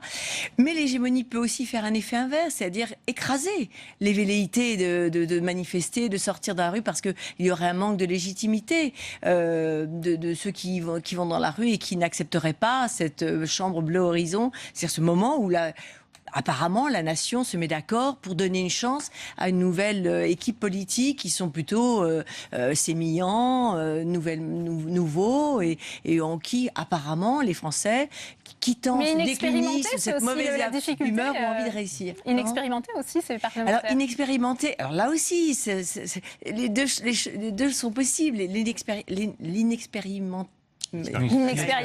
L'inexpérience, c'est à la fois de la fraîcheur ou au contraire de la mauvaise connaissance de la situation. C'est à la fois le fait de suivre celui qui vous domine, c'est-à-dire devenir un député godillot, ou au contraire, parce qu'on ne sait pas très bien les règles, dire n'importe quoi, faire des bourdes, et du coup être un obstacle à la politique. On est vraiment dans une configuration, même si c'est pas la première fois qu'on a comme ça des grands changements de famille politique, grand changement dans la Chambre, on est quand même dans une phase tout à fait différente de ce que l'on connaît, une phase d'expérimentation. Moi, je ne sais pas, et je pense que personne ne sait, si la rue, c'est une tradition française, va avoir envie de parler, ou au contraire, comme un peu tout le monde en ce moment, va avoir envie de voir ce que ce Macron est capable ou a envie de faire. Ouais. Henri Rey, dernière question. C'est vrai qu'Isabelle Vermasson parlait de ces parlementaires godillots. L'Assemblée nationale, ça sera une chambre d'enregistrement, selon vous? Alors, il y a quand même quelque chose. C'est allé très vite. Donc là, il y a une différence fondamentale. C'est qu'il ne s'agit pas d'un parti. C'est un mouvement en marche. Et ce mouvement, la question est des cadres, la question est de la formation de ce personnel politique. Et donc on est face à une très vaste inconnue. On ne sait pas du tout comment va réagir cet ensemble qui effectivement a porté a porté cette majorité au président de la République. Donc là, il y a beaucoup de travail d'homogénéisation qui reste à effectuer et sans doute du pluralisme qui va rester. Une des questions aussi, c'est de savoir si la majorité absolue qu'aura le gouvernement et le président comprendra le MoDem, ou bien est-ce qu'il aura la majorité absolue sans le MoDem. Pour l'instant, il peut se passer du MoDem, il n'aura pas besoin de faire des alliances et d'être dépendant de son parti. C'est une différence. Mais il restera tout le reste. C'est-à-dire comment former ces députés, comment arriver à parler d'une manière relativement homogène, comment faire valoir le pluralisme. Voilà, donc il n'y a pas simplement de l'inexpérience, on est sorti des cadres partisans. Ouais. Donc on est dans l'inconnu. Avec une autre question, quel contrôle parlementaire sur l'exécutif, On sait qu'il y aura aussi cet aspect qui pourrait être évoqué de ces parlementaires qui doivent tout finalement à Emmanuel Macron. Ils auront un regard indépendant sur l'action gouvernementale selon vous? Ils n'auront pas le même regard, évidemment. On est là dans une configuration qui est relativement complexe, totalement inédite. Et par rapport à cela, évidemment, au début, il y aura sans doute une certaine cohésion, qui d'ailleurs leur sera vivement suggérée, mais peut-être que ça ne tiendra pas très très très longtemps. Mais comme toujours, ça dépendra des résultats. C'est-à-dire que Emmanuel Macron va avoir 2 ans absolument tranquilles, sauf si la fameuse rue réagit. Mais normalement, 2 ans tranquilles, et 2 ans, ça suffit pour montrer certains résultats. Et si les résultats sont là, eh bien, la majorité suivra. S'ils ne le sont pas, tous ces nouveaux députés deviendront de vieux députés. Et eux aussi réagiront, exigeront, et les choses se reformeront dans les partis. Et probablement, on va retrouver certaines habitudes, bonnes ou mauvaises. Merci beaucoup Isabelle Vermasson, merci à vous Emmanuel Rivière, merci Henri Rey, merci Frédéric Gilly. On évoquait d'ailleurs la débâcle historique du Parti Socialiste avec à peine 11% des voix. C'est le dégagisme qui a frappé ce parti. Tour des personnalités politiques battues ou en difficulté avec Sandra Sercara. C'est l'un des principaux symboles de la débâcle du PS. Jean-Christophe Cambadélis, éliminé dès le premier tour des législatives à Paris. Derrière le patron du PS, c'est un long cortège de socialistes qui sont battus. Candidat à la présidentielle, Benoît Hamon rate de peu sa qualification au second tour dans les Yvelines. Les anciens ministres Matthias Fekl, Christian Eckert, Aurélie Filippetti connaissent le même sort. D'autres figures du PS n'ont pas été épargnées malgré leur notoriété. Patrick Menucci à Marseille, Jean Glavany dans les Hautes-Pyrénées, Daniel Vaillant à Paris et Christophe Borgel en Haute-Garonne.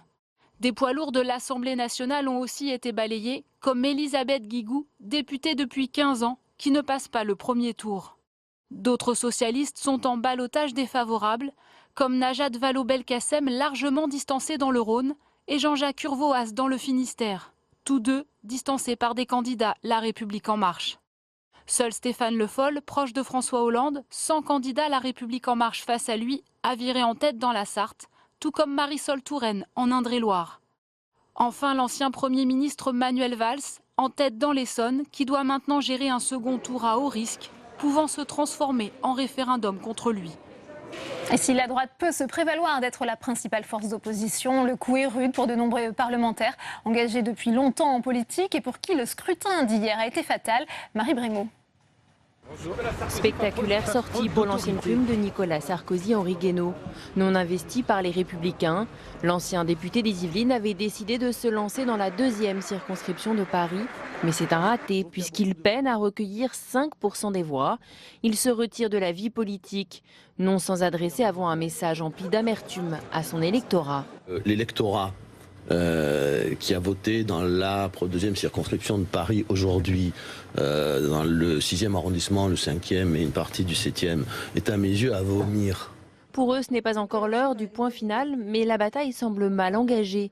L'ancienne candidate aux primaires LR, Nathalie Kosciusko-Morizet, dans la 2e circonscription de Paris, là aussi, est clairement en mauvaise posture. Elle récolte 18% des voix, loin derrière le candidat de La République En Marche. Et avec NKM, ce sont tous les barons de la droite parisienne qui sont fragilisés. Situation délicate également pour l'ancien ministre du budget Éric Woerth dans la 4e circonscription de l'Oise, lui aussi largement devancé par son adversaire La République En Marche. C'est un peu mieux pour eux, mais ce n'est pas encore gagné. C'est le cas de Christian Jacob, l'ancien patron des députés LR, mis en ballottage dans sa 4e circonscription de Seine-et-Marne. Idem pour Éric Ciotti dans la 1re circonscription des Alpes-Maritimes. Les deux hommes sont arrivés en tête, certes, mais tout est encore possible avec ce second tour. Et quel bilan pour les sénateurs engagés dans cette campagne des législatives? Ils étaient 5 et vous allez le voir, tous ont presque été submergés par la vague La République En Marche. Stéphane Amalien. Les sénateurs candidats aux législatives sont sous pression. Ils sont 3 sur 5 à se maintenir au second tour. Luc Carvounas est le seul sénateur socialiste encore en course. Il arrive 2e derrière la candidate La République En Marche et lance un appel à l'ensemble de la gauche. Voilà, je suis arrivé devant dans ma commune Alfortville et le total gauche dans ma circonscription est très largement devant. Donc moi je me bats pour aller chercher notre électorat de gauche, puisqu'il y a moins d'un électeur sur 2, c'est quand même à noter, à rappeler, à marteler. Moins d'un électeur sur 2 s'est déplacé hier, alors qu'on nous dit depuis maintenant 5 semaines que nous réécrivons une nouvelle page de l'histoire de la vie politique française. Mais où est l'appétence de cette nouvelle page? Moins de réussite pour ses collègues Gaëtan Gors et Éliane Giraud. Les deux socialistes n'ont pas résisté à la vague En Marche et sont balayés dans leurs fiefs respectifs. Une fin de vie parlementaire pour Gaëtan Gors qui ne brigue pas un nouveau mandat de sénateur. Éliane Giraud tombe à la 5e place dans sa circonscription iséroise. Du côté de Marseille, le sénateur FN Stéphane Ravier devance la candidate En Marche Alexandra Louis, mais hérite d'un ballottage compliqué, malgré une avance de 6 points. Les reports de voix de la France Insoumise, des Républicains et des Socialistes pourraient priver Stéphane Ravier d'un mandat de député. Enfin, Leïla Aïchi arrive elle aussi en tête dans la 9e circonscription des Français de l'étranger. Désinvestie par le mouvement En Marche, elle sera opposée à Mjid El Guerrab, candidat soutenu in extremis par le mouvement d'Emmanuel Macron. Le second tour devrait se jouer dans un mouchoir de poche. Et on poursuit l'analyse des conséquences de ce premier tour avec mes invités dans notre second débat. C'est tout de suite.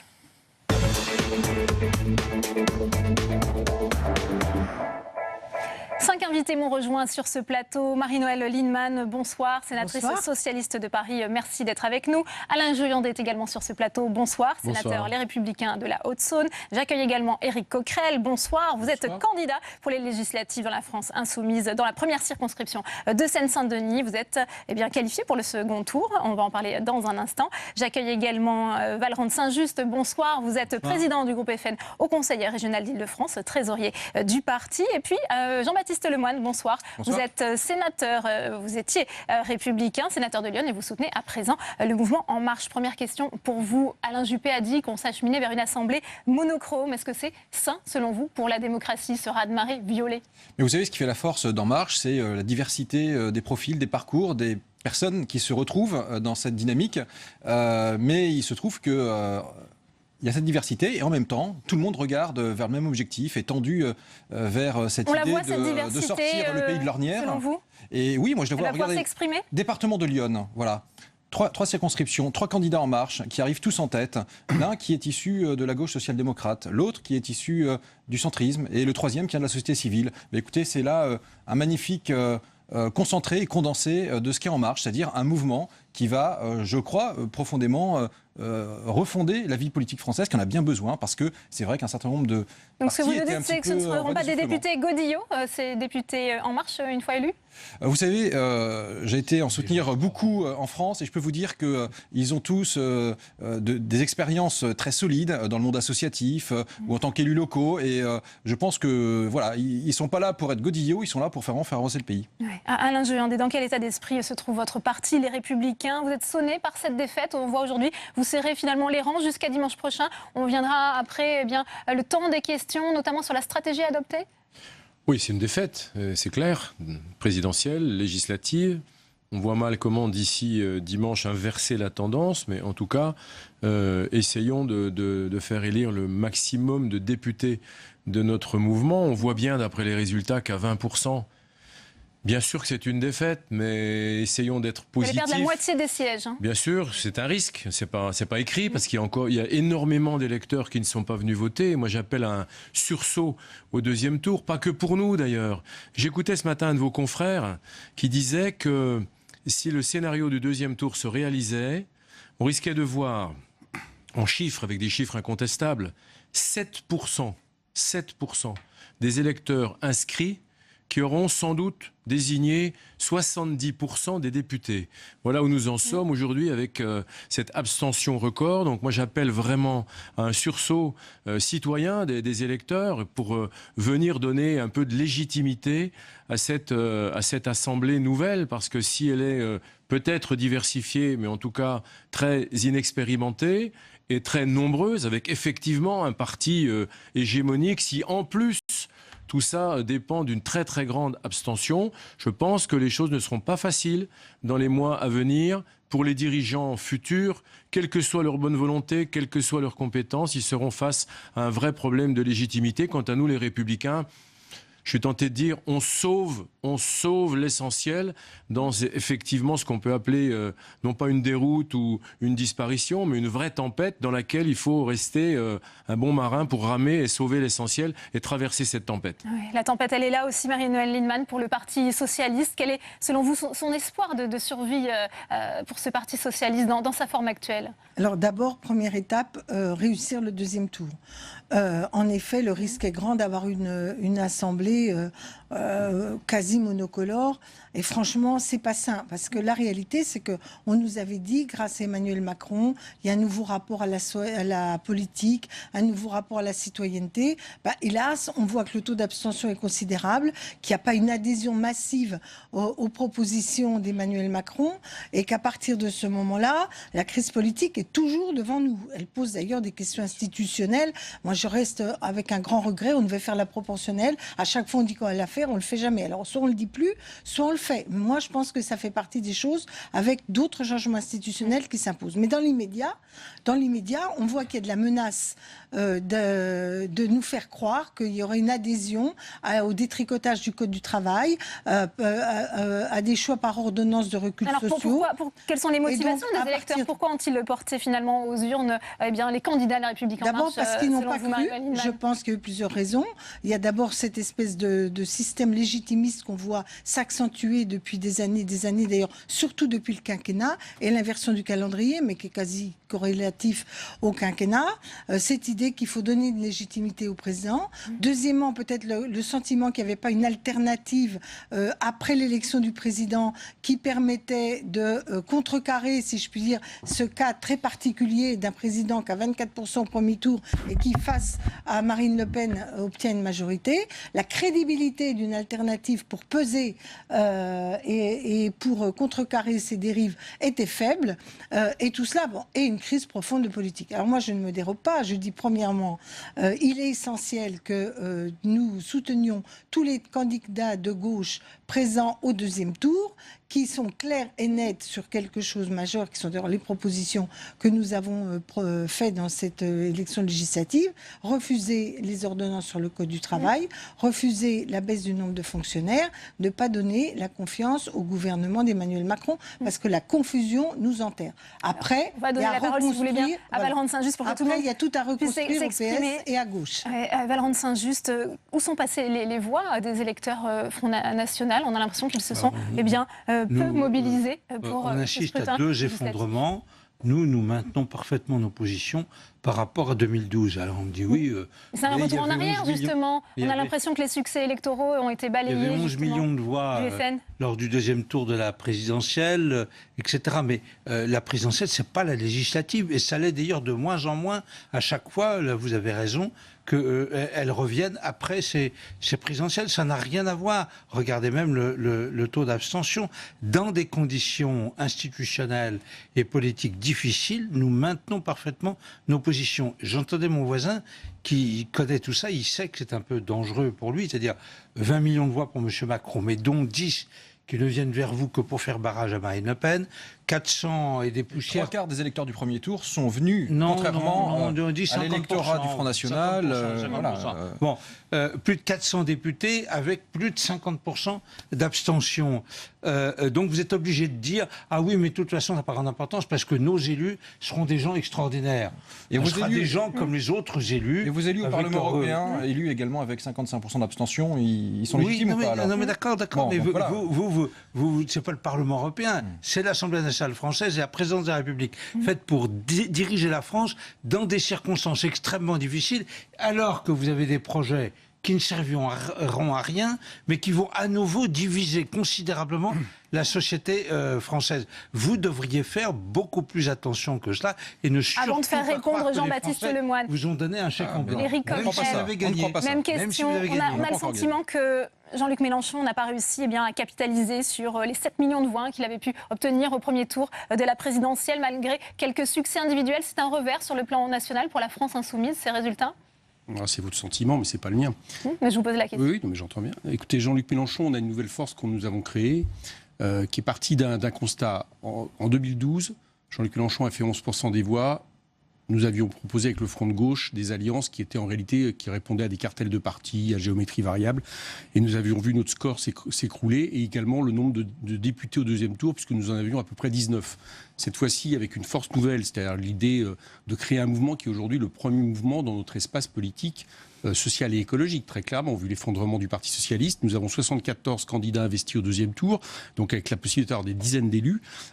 En termes de résultats, il y a les 11%. Si vous regardez par rapport aux résultats de Jean-Luc Mélenchon et que vous ajoutez les 3% du Parti communiste, on est à 14%, donc c'est loin d'une descente aussi flagrante que celle que vous décrivez. Il n'y a pas eu vraiment d'accord avec le Parti communiste. Là, vous... Non, mais vous les comptez avec non, mais attendez, là, vous venez de partir de 19% de Jean-Luc Mélenchon. Les 19% de Jean-Luc Mélenchon, il y avait une large majorité, et on vient de le prouver, qui adhérait à France Insoumise, à ce mouvement que nous avons créé. On sait que des partis étaient à l'extérieur, comme le Parti communiste, ils viennent de faire 3%, ça s'additionne. Mais ce qui me semble surtout important, c'est que la situation dans ce pays ne sera plus jamais la même. Il y a une recomposition totale. L'effondrement est très certainement la fin du Parti socialiste, comme dans beaucoup d'autres endroits en Europe. Les Républicains, à mon avis, sont quand même en difficulté. Je pense que la recomposition va se continuer avec... Alors, j'entends bien les formes nouvelles, mais enfin, le contenu, lui, n'est pas nouveau. C'est la poursuite des politiques qui ont été faites depuis 10 ans, politique d'austérité, on s'attaque toujours au prix du travail, à une politique de libre-échange. Donc il va y avoir un pôle qui va se créer, libéral. Donc ça ne m'étonne pas qu'ils prennent un peu au Parti socialiste et à la droite, parce qu'il y avait des gens finalement qui faisaient la même politique. Et puis il y a ce que nous proposons. Et je crois que le deuxième tour, parce que là j'entends plein de commentaires défaitistes comme si c'était fini. Mais nous appelons à se mobiliser. Notre électorat s'est beaucoup abstenu. Et je crois que du coup, nous pouvons effectivement avoir des dizaines d'élus, plus tous ceux vers qui nous nous tournons, notamment le Parti communiste ou par exemple les frondeurs socialistes qui avaient refusé la loi El Khomri, qui effectivement s'engageraient sur l'opposition à la loi travail, l'opposition à l'état d'urgence, l'opposition à la confiance au gouvernement. Je crois qu'il y a de quoi faire une opposition écologique et sociale intéressante à l'Assemblée nationale. Valente Saint-Just. Ce qu'il y a d'ennuyeux avec la France insoumise et Jean-Luc Mélenchon, c'est qu'il y a beaucoup de personnalités de chez vous, comme Alexis Corbière, qui non seulement ont appelé à voter pour Emmanuel Macron, mais qui ont voté pour Emmanuel Macron au deuxième tour de la présidentielle. Oui, non, mais attendez. Alors, comment voulez-vous faire croire que vous allez être une opposition quelconque dans les mois et dans les années? Enfin, moi, je vous regarde, je regarde au Conseil régional. Je regarde au Conseil régional avec Mme Pécresse. J'observe que sur toutes les mesures libérales, vous êtes une opposition très complaisante. Donc, ne donnez pas de leçons. Mais attendez, je vais vous répondre. Je vais vous répondre, monsieur. Je vais vous répondre. Mais il n'y a pas de problème. J'ai dit moi aussi que j'avais voté Emmanuel Macron. Donc, vous voyez, je l'assume, bien sûr, et je vais vous dire pourquoi. Nous avons pris, il n'y a que les journalistes qui ont entendu le nini de Jean-Luc Mélenchon. Nous avons dit très clairement une chose, c'est que pour nous, il n'y avait pas une voix pour le Front National. Et nous continuons à dire que nous souhaitons que vous n'ayez pas un seul député à l'Assemblée. Simplement, notre électorat le traduit de façon différente. Certains vont jusqu'à mettre un bulletin d'Emmanuel Macron dans l'urne parce qu'ils l'estiment nécessaire. D'autres par vote blanc ou l'abstention. Nous ne faisons pas de leçon parce que ce sont les politiques de type Macron, Hollande, Sarkozy qui fait que vous développez. Donc on comprend très bien que des gens n'aient plus envie de participer à ça. Mais sachez-le, vous êtes notre principal adversaire parce que vous divisez les Français, vous divisez les classes populaires et vous les divisez sur quelque chose qui fait le jeu du système. Donc je vous réponds à vous, écoutez, votre résultat ce soir, enfin ce week-end, devrait vous inciter à un peu de modestie. Tout le monde doit pouvoir s'exprimer sur ce plateau. Éric Coquerel, s'il vous plaît. Jean-Baptiste Lemoyne. Mais j'assume de combattre monsieur. Est-ce qu'on va quand même vers un parti unique? Je reviens à cette question, avec un risque que l'Assemblée nationale ne devienne une chambre d'enregistrement. Non, mais je ne crois pas du tout. Vous savez, une majorité large, on en a connu, y compris en 93, 458 députés de la majorité à l'heure actuelle, à l'époque.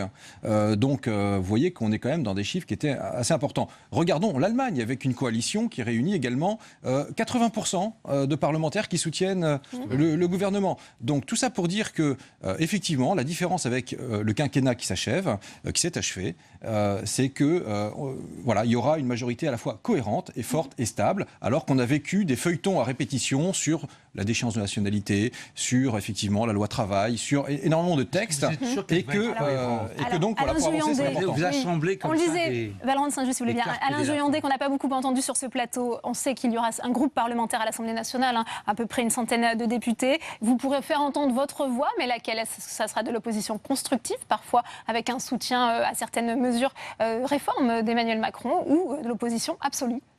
C'est pour ça que je tiens absolument à ce que les Républicains soient très présents. C'est pour ça que j'appelle à ce sursaut de deuxième tour. Je ne suis pas défaitiste. Je dis simplement de manière assez logique que le courant des choses risque de ne pas être inversé. Je ne suis pas défaitiste pour les dizaines de collègues députés républicains qui sont en passe de gagner au deuxième tour. C'est très important que nous soyons là. Pourquoi? Parce que, contrairement à ce que disait Jean-Baptiste tout à l'heure, on n'est pas du tout dans un système à l'allemande. On n'est pas dans une coalition. On est dans un débauchage individuel d'un certain nombre de personnes qui d'ailleurs nous ont fait beaucoup de mal en termes de résultats.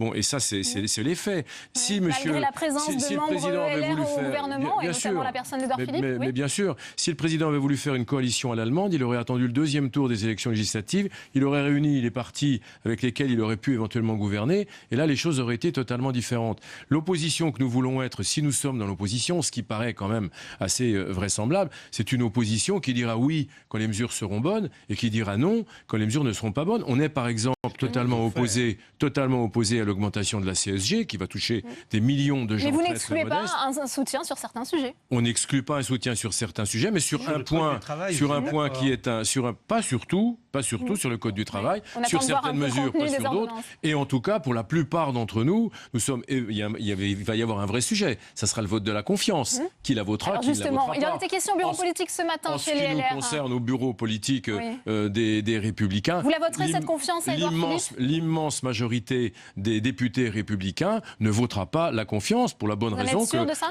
bien sûr, la confiance, c'est le chèque en blanc, à une majorité très très large, celle qu'on nous annonce. Donc il n'est pas question de voter cette confiance pour l'immense majorité d'entre nous. Nous voulons être une opposition et je pense que la France a besoin de cette opposition, de ces oppositions démocratiques qui permettront de dialoguer avec le gouvernement dans l'espoir qu'il entende ici et là un certain nombre de remarques intéressantes. Ça sera la seule opposition à l'Assemblée nationale, le groupe LR ? Il y en aura plusieurs et en tout cas, il y aura une opposition Qui pour la porter socialiste. au Parti socialiste ? Attendez, là, on est les députés qui seront élus.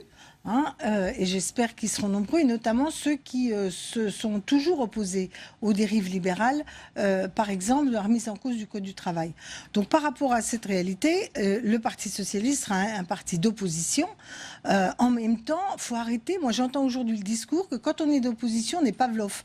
C'est-à-dire, dès qu'il y aurait une proposition, on serait contre parce qu'on est dans l'opposition. Je rappelle qu'on a voté des lois de droite quand, par exemple, il a fallu obtenir la liberté d'avorter. De l'avortement. On a voté avec le président Chirac quand il a refusé d'aller en Afghanistan. On a voté pour le droit au logement opposable. Bref, pas en Afghanistan. Certains textes, comme par exemple la moralisation de la vie politique, pourraient trouver il y a un des choses. soutien. Donc, évidemment, faire passer l'idée que quand on est dans l'opposition, on est une brute épaisse, qu'on vote aveuglément contre, c'est évidemment pas le cas. Maintenant, il y a des choix stratégiques, il y a des orientations. L'orientation libérale, détricotage du modèle social, remise en cause de la protection sociale ou suppression du nombre de postes de fonctionnaires, on sait ce que ça veut dire. Ça tombe pas du ciel. C'est une logique qui est celle qui poursuit la dominante libérale qu'il y a partout, depuis maintenant, en tout cas en Europe, depuis de nombreuses années. Et que ça ne marche pas et que c'est dangereux pour notre société. Mais on a été plus surpris, on a été beaucoup plus surpris de voir Emmanuel Macron commencer à faire des choses contraires à ce qu'il a dit. Moi, je me rappelle l'argumentaire on va y venir. Je voudrais poser la même question, Éric Coquerel, sur l'opposition de la France insoumise à l'Assemblée nationale. Est-ce que ça sera aussi une opposition systématique ou est-ce que, comme Marine Lienemann vient de le souligner, vous serez prêt à voter certains textes ? Je sens la question piège, parce que si c'est le fait de dire qu'effectivement, quand il y a la loi Veil, votez pour la loi Veil, ou quand il y a l'abolition de la peine de mort, il y a des gens de droite qui l'ont voté. Donc c'est pas ça le problème. C'est que est-ce que nous serons dans l'opposition par rapport au programme et au projet d'Emmanuel Macron? Là, oui, nous répondons oui. Pourquoi? Parce que ce projet, alors, il est maintenant connu d'ailleurs grâce à certains médias, parce que sinon, on avait un peu de mal à le connaître quand même. Il y a une espèce d'entourloupe qui entoure cette question. J'entendais tout à l'heure l'idée que le vote Macron face au vote Le Pen aurait été un vote d'adhésion. Tout le monde sait que c'est pas vrai. Et là, pour l'instant, on a 15% des inscrits. Je ne retire pas la légitimité, mais il y a 15% des inscrits qui, pour l'instant, approuvent le projet de M. Macron. Mais c'est un projet qu'on connaît. La loi travail XXL, c'est un projet qu'on connaît, c'est la dérégulation complète du travail. Le fait de passer peut-être le contenu des ordonnances. 6% seulement approuvent le programme de la France insoumise. Pardon. Attendez. Non mais voilà. Allez-y. La retraite par points. Oui, mais la différence, c'est que, vous voyez, on en parlait tout à l'heure. On se demandait ce qui est inquiétant. Moi, ça m'inquiète beaucoup que dans une démocratie, on puisse effectivement penser qu'on est légitime avec 15% des inscrits. C'est un vrai problème. Je ne dis pas que c'est uniquement votre problème. Donc vous voulez passer à la 6ème République, c'est une chose. Bien sûr, mais la 5e, nous estimons des 4 candidats majeurs qui voulaient passer à la 6ème République, à la proportionnelle. Bon, j'entends ici maintenant qu'on nous dit, tiens, c'est vrai, il y a un problème de légitimité. Mais enfin, ça fait 10 ans qu'il y a des partis qui se succèdent et qui ne changent pas ces choses-là. Il faut le changer parce que sinon la vie démocratique française va finir par s'atrophier totalement autour d'une présidentialisation extrême dans lequel manifestement M. Macron est en train de s'enfoncer totalement. Enfin, la manière dont il aujourd'hui le préside, c'est une monarchie présidentielle. On a reproché aussi au précédent quinquennat de ne pas suffisamment être incarné. Ça va être dur aussi pour le Front National, sans groupe parlementaire, de pouvoir faire entendre sa voix. Quelle va être la stratégie? Il l'a très bien fait entendre avec les deux députés que nous avions. Oui, vous pensez, c'est suffisant? Il n'y avait pas de problème. C'est qu'un groupe, ça permet d'avoir quand même des moyens, ça permet quand même certaines choses. Un groupe, évidemment, c'est beaucoup mieux. Mais sur le Code du travail, pourquoi persister dans les ordonnances que vous avez renvoyées au mois de septembre alors que vous allez avoir une assemblée à votre disposition? Et pourquoi là... On va en débattre 2 fois. Voilà, ce sera démocratique. Mais non, lors de l'habilitation et lors de la ratification. Ne racontez pas d'histoire. Racontez pas d'histoire. Donc mais avec vos 15%, d'autant plus de discussion et de débat, avec les 10 millions de voix du second tour et avec le très peu de nombre d'électeurs qui vont voter pour vos députés, vous devriez passer par le référendum sur une question comme celle-là. Si vous le faisiez, peut-être là d'accord. Mais si vous ne ne faites pas, vous risquez non pas de détricoter le Code du travail, mais de détricoter tout de suite le pays et les électeurs qui vous ont élus. Moi, personnellement, alors que cette affaire du Code du travail paraît totalement inutile, en dehors de son aspect, j'irais presque moral, pour les libéraux, au TPE, au PME. Oui, on ne va pas faire un débat sur le Code du travail, on va rester sur les conséquences politiques du premier tour des législatives. Ça n'aura aucune influence sur la baisse du chômage, sur le niveau de vie. Vous le savez très bien. Ça aura une influence pour les salariés. Oui, bien entendu. On ne va pas anticiper ce débat sur le Code du travail. Je voudrais aussi entendre Alain Joyandet aussi sur cet aspect d'opposition, on le disait, chez les Républicains. Est-ce qu'il y aura aussi, une fois le second tour passé, une question sur la stratégie interne du parti? Je crois qu'il y aura une question sur la stratégie interne, bien évidemment, mais cela arrivera après le deuxième tour. Le bureau politique, d'ailleurs, ce matin, a bien décidé, tout le monde est bien d'accord. Ça s'est passé franchement, ça s'est passé dans une ambiance tout à fait cordiale, bien sûr, avec beaucoup de respect pour l'ensemble des responsables qui étaient là. Je pense que ça se passe de toute façon un peu mieux. Mais on revient toujours à ce problème de leadership aussi à droite, à la journée, avec deux lignes qui s'affrontent. La ligne Wauquiez, la ligne Barouin, Oui, mais nous avons des statuts. Aucun parti politique, pas même le parti de M. Macron, aucun parti politique ne peut avoir en son sein que des gens qui pensent la même chose. Heureusement, il y a forcément des sensibilités différentes. Heureusement. Oui, mais on voit bien que la division amène au résultat législatif. Mais bien sûr, mais peut-être. Mais en tout cas, il y aura un débat démocratique. On a des statuts. Il y aura des élections à l'automne et on verra comment le parti se refera. Le débat viendra après. Ce que je voudrais regretter simplement, puisque vous m'avez redonné la parole en quelques secondes, moi, ce que je regrette beaucoup, c'est qu'il n'y ait pas eu de débat public d'organiser entre les présidentielles et les législatives. Le débat qu'on commençait à avoir ici est très intéressant sur les différents points du projet de M. Macron, sur les projets des uns et des autres. Pourquoi est-ce qu'il n'y a pas eu entre les présidentielles et les législatives des grands débats organisés entre le Premier ministre, les leaders des différents grands partis politiques, pour qu'on y voit un peu clair? Parce que l'élection présidentielle est une chose, le programme législatif est autre chose. Je pense qu'aujourd'hui, où nous parlons, au moment où nous parlons, où les gens vont voter au deuxième tour des législatives, pourquoi il y a une si grande abstention? Parce que c'est comme si on disait l'élection législative ne sert à rien, elle est là uniquement pour donner une majorité au président. Moi, je regrette vivement qu'on n'ait pas eu des grands débats entre le nouveau Premier ministre, les leaders des différents partis, pour éclairer nos concitoyens, parce que les partis politiques, l'élection législative doit être utile quand même. Et je regrette beaucoup qu'on n'ait pas eu ces débats. Les débats sur la refondation des partis, ça viendra après les législatives. Je suis d'accord avec ça, d'autant plus que là, on avait une situation qui était inhabituelle. C'est-à-dire que Emmanuel Macron n'a pas été élu sur une adhésion à son projet. Enfin, le dire est un mensonge. Donc, les législatives devaient trancher quelle ligne politique. Et c'est évident qu'il aurait dû y avoir des débats et il y aurait eu moins d'abstention. Justement, cette adhésion qu'il n'a pas eu à la présidentielle, il l'a peut-être eu hier. J'espère qu'entre ces deux tours, j'espère que dans les jours à venir, parce que là, pour le coup, nous allons avoir uniquement des affrontements, sans même triangulaires, des choses très nettes, projet contre projet. Et j'espère qu'on va justement avoir cette occasion. Et si on a cette occasion, à mon avis, vous allez voir que le résultat de En Marche va être moins important qu'on l'imagine. Parce que je continue à penser qu'il n'y a pas d'adhésion politique pour la déstructuration du monde du travail, l'austérité, 10 milliards de moins aux collectivités territoriales, etc. C'est une politique qui a échoué. Je vous rappelle que François Hollande ne s'est pas représenté à cause de cette politique. Et donc, moi, je suis convaincu qu'il n'y a pas de majorité pour ça. Mais encore, faudrait-il qu'on puisse débattre, au lieu d'avoir une espèce d'agiographie permanente autour du président de la République, comme nous l'avons eu trop souvent sur les médias ces derniers temps. Jean-Baptiste Lemoyne. Je veux bien qu'on discute sur la légitimité à partir de chiffres, macro, etc. Moi, je vois, ce qui est important, c'est sur le terrain. Qu'est-ce que je vois dans Lyon? Eh bien, vraiment, énormément d'Iconais venant de tous horizons qui souhaitent juste que ça fonctionne, qu'enfin on aille à l'efficacité, au résultat. Oui. Et je peux vous dire qu'il y a le sentiment quand même d'un grand bol d'air frais. Voilà, enfin, 94% véritablement, de vos candidats sont d'en finir avec le montant d'un système qui a échoué. Juste un mot quand même, un constat, une interrogation qu'on devrait avoir tous ensemble. Au moment où il y a une tentative de déstructuration totale de la vie politique, de dire il y a un air nouveau qui souffle. On va balayer les anciens partis politiques. Ceux qui ont fait 5-6 mandats ont été balayés. La première des conséquences, quand même, c'est plus que 50% d'abstention. Oui. C'est pas comme ça qu'on a fait venir les gens aux urnes. Parce que les électeurs de François Fillon ne sont pas venus voter pour les Républicains, par exemple. Moi, je dis, pour finir, que la crise politique... On a une minute pour terminer ce débat. Je voudrais qu'on entende Emmanuel Macron, dont on nous a dit que son élection allait régler la crise politique parce que justement, il suffisait de changer les cadres, les gens et autres, que du coup, les Français, dans l'allégresse, allaient enfin retrouver le goût du politique. Bilan des courses, 0. La réalité, c'est que la crise politique est toujours là. Et qu'au contraire, on aurait besoin d'avoir un Parlement qui soit assez divers pour que le débat politique permette de la dénouer progressivement. Deuxièmement, le coup, Jean-Baptiste, de dire on est divers, etc. Vous n'êtes pas du tout divers sociologiquement.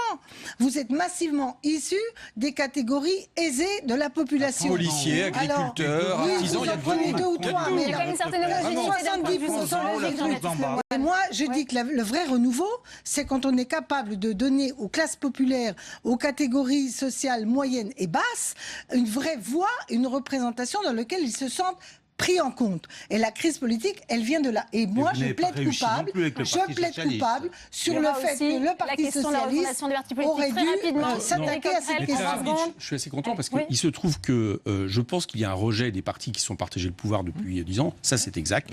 Qu'Emmanuel Macron l'a utilisé, il faut le dire, il a su l'utiliser. Bon, maintenant, si on veut parler de renouvellement, nous risquons bientôt, enfin, nous devrions bientôt avoir des députés, les uns chômeurs, les autres salariés, ouvriers, employés, des étudiants, des gens de toutes les catégories sociales qui vivent dans les quartiers populaires. Donc je pense que nous incarnons très largement le renouvellement de cette vie politique. Merci Éric Coquerel, merci Jean-Baptiste Lemoyne, merci Marie-Noëlle Lienemann, merci Alain Jorandet, merci à vous Valorant Saint-Just, c'est la fin de cette édition, merci de l'avoir suivi à 22h. Sonia Mabrouk et ses invités, très bonne soirée à tous.